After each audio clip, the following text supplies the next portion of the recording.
My fellow Dazels, I find it imperative that you know of the intolerance that is facing us. Steam engines hate diesel engines. We're treated like second-class citizens on this railway. My friends, if we do not rise up and do something about this, the steam engines will crush us. We are hated, berated, trivialized, and laughed at. But if we join the Crystal Council, perhaps we can put a stop to all of this. Diesel, I don't really know if I buy all of this that you're talking about. I mean, you seem pretty sure of yourself. How do you know if this is going to happen? How do I know? I've lived it firsthand. And so is a friend of mine. Yeah, I can tell you some stories.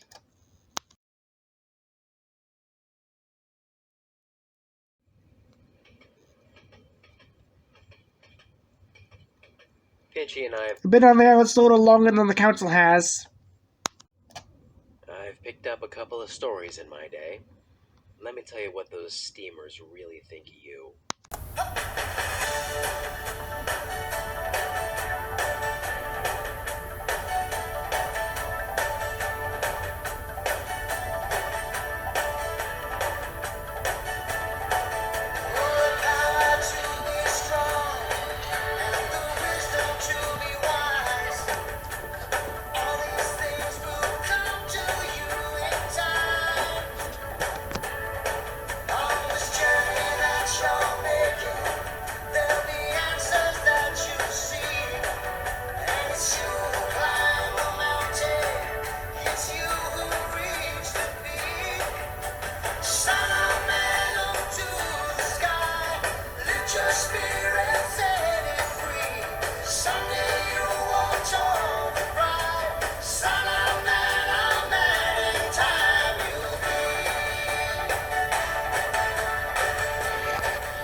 One morning, Henry was feeling very sorry for himself. Sometimes he could pull trains, but sometimes he felt he had no strength at all. I suffered dreadfully, and no one cares. Rubbish, Henry, snorted James. You don't work hard enough.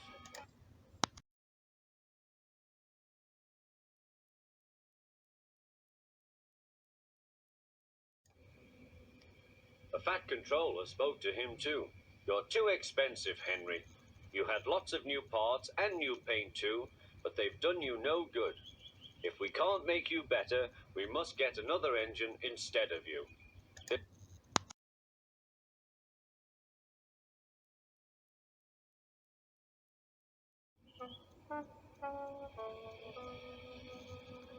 The Fat Controller was waiting when Henry came to the platform. He had taken off his hat and coat and put on overalls. Henry managed to start, but his fireman was not satisfied.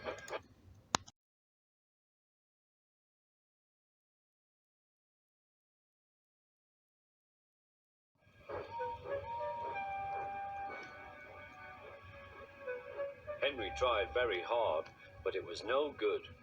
He didn't have enough steam and came to a stop outside Edward's station.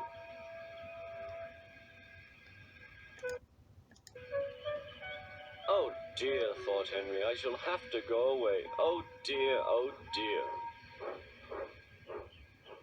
All he could do was to go slowly onto a siding, and Edward took charge of the train.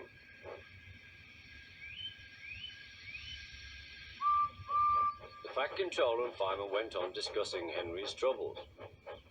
What do you think is wrong, Fireman? Asked the Fat Controller.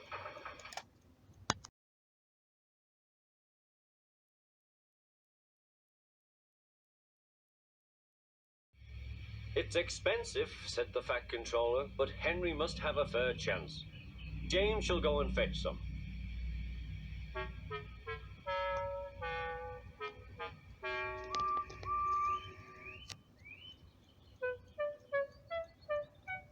When the Welsh coal came, Henry's driver and fireman were excited.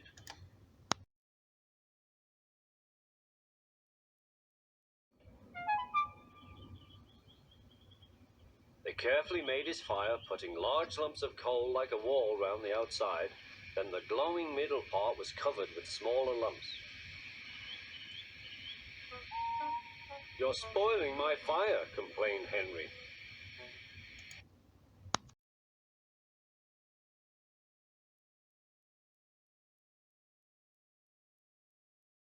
The fireman was right. When Henry reached the platform, the water was boiling nicely, and he had to let off steam. How are you, Henry? Beep, beep, whistled Henry. I feel fine.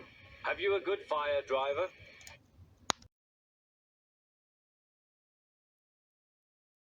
No record breaking, warned the Fat Controller.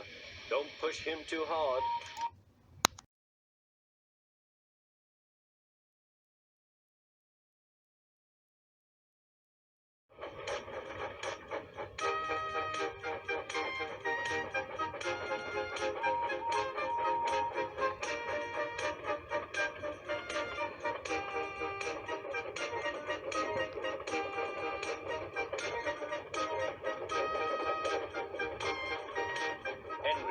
Lovely day.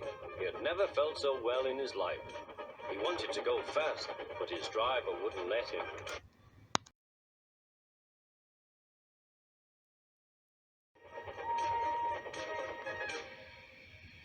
They arrived early at the station. Thomas puffed in.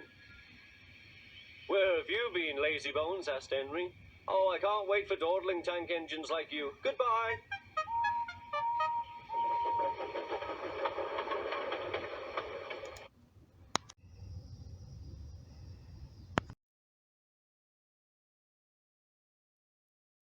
Have you ever seen anything like it?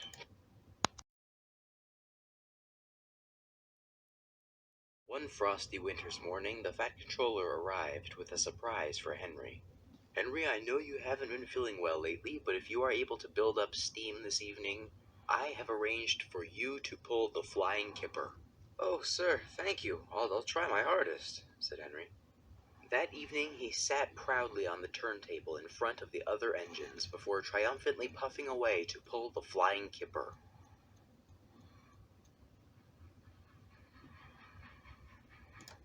Goodbye! Goodbye, Jeremy! So Goodbye! I'm sorry you'll never act in another movie again! Enjoy your mental scars! Goodbye! Knock it off!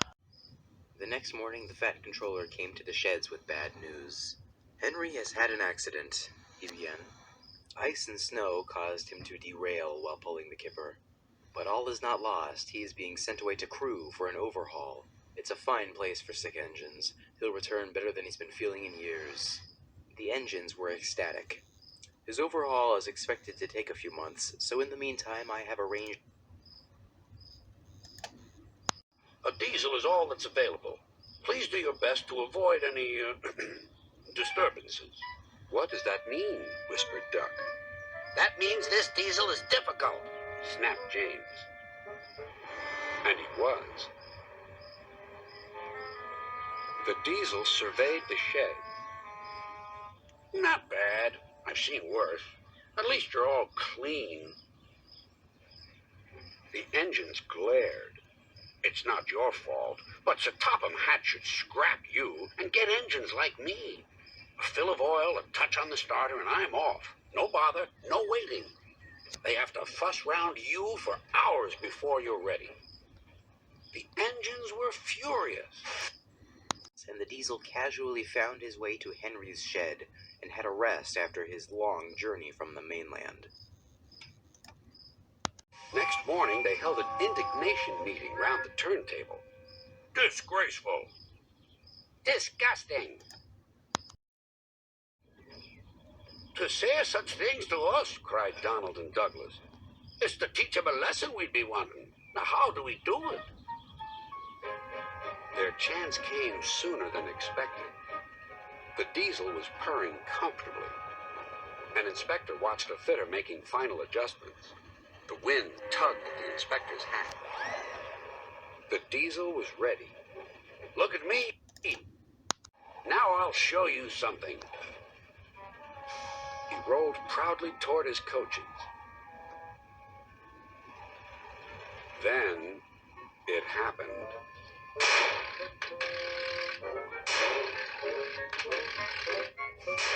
Shaking and spluttering, the Diesel stopped. Meanwhile, the inspector was looking for his hat. The Diesel seethed with fury as Duck and Stepney pushed him back to the shed. My hat, exclaimed the inspector. You sucked it through your air intake. Bother your hat. The heavy train's due out. You'll have to take it, Duck. And watched as Duck set off to pull the train instead. The Diesel, feeling quite embarrassed of himself, had his shed door shut.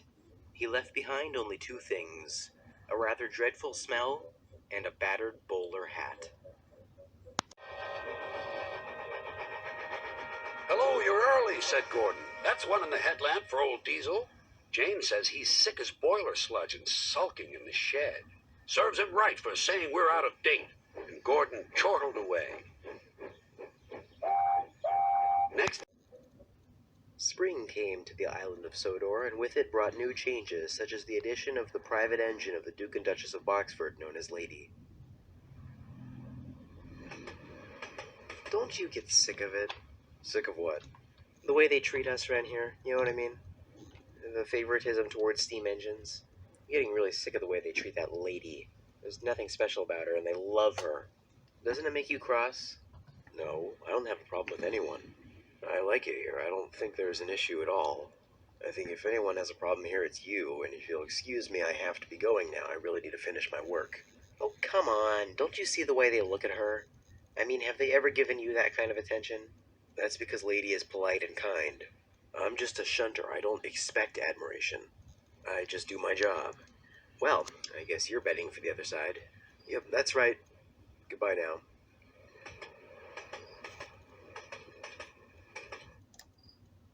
But one night, everything changed.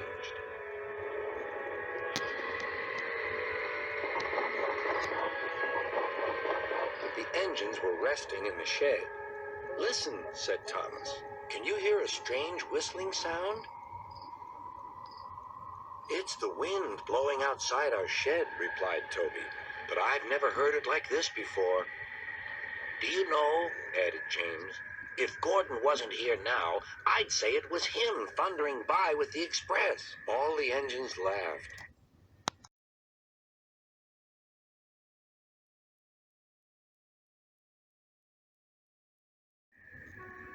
I hope the wind... By morning, the fierce winds had gone, but the damage was done. Sir Topham Hatt arrived. He seemed sort of off and wobbly. Due to the storm, I have arranged for an engine to come to Sodor and help clean up. It is a diesel engine from an Irish logging railway. This engine has a special attachment that helps him clean up branches. I hope you all make him feel very welcome. Goodbye now.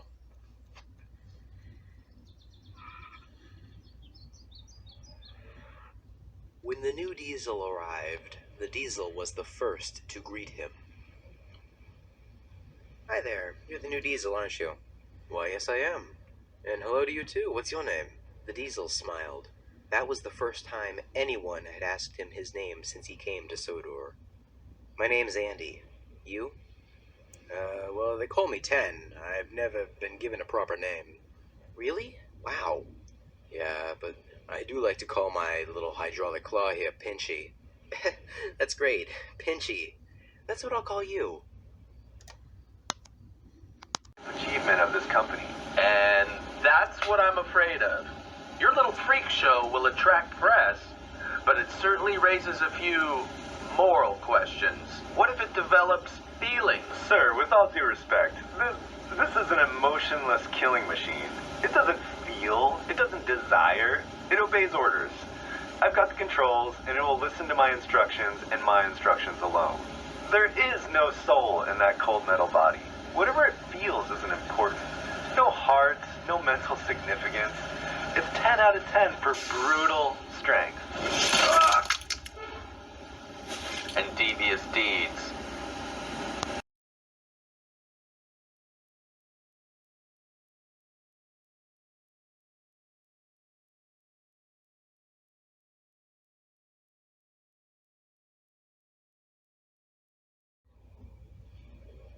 Over the next few weeks, the Diesels became close friends. Eventually, they both knew that 10 was due back in Ireland, so Andy came up with a plan. You know, Pinchy, don't you get tired of seeing the way they treat that lady engine? You know, like she's all bad. Yeah, I do. I mean, we're just as good as she is, right? What makes her so special? Right then. Hey, I got a plan. I'm due up in the quarry mine in half an hour. I was thinking maybe if I, fake a little engine troubles, then I could get her to replace me. Then you follow her up there, and, whatever happens, happens. And the two engines sat together and schemed for a long time until they had the whole plan completely worked out.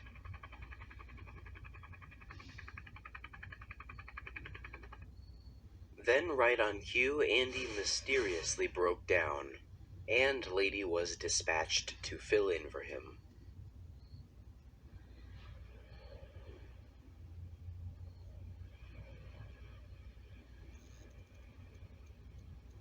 Lady could not have heard the sound of 10 quietly purring up behind her.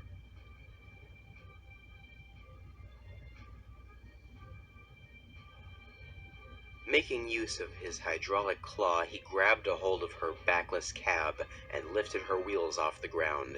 Then he surged forwards, throwing her off the front of the cliff face and into the ocean waters below.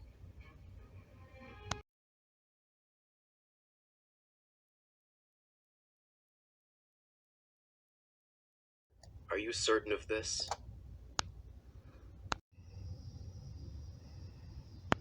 Well, I guess we got away with it. Uh-oh. You there, would you allow me to speak with 10 in private? Yeah, sure.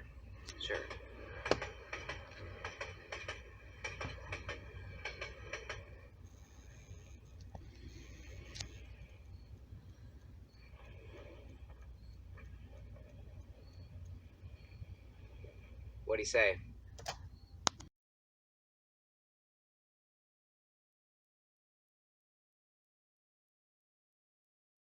I'm off the island by tomorrow. The next day, 10 was off the island, and Andy was alone on Sodor once more. He tried many times, speaking to many different Diesels, attempting to restart some sort of revolution, but it was never successful. And then, one day in July, Sir Topham Hatt told him that Henry was due to return any day and that his services would no longer be needed soon. Andy left the island of Sodor, feeling that he had failed to accomplish his goal.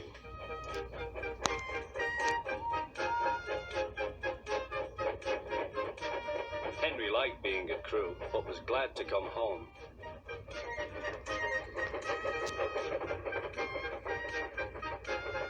A crowd of people waited to see him arrive in his new shape. He looked so splendid and strong that they gave him 3 cheers. Peep, peep, he whistled. Thank you very much. I am sorry to say that a lot of little children are often late for school. because they wait to see puffed Henry up go proudly by. to the turntable, displaying his new shape for all the engines to see.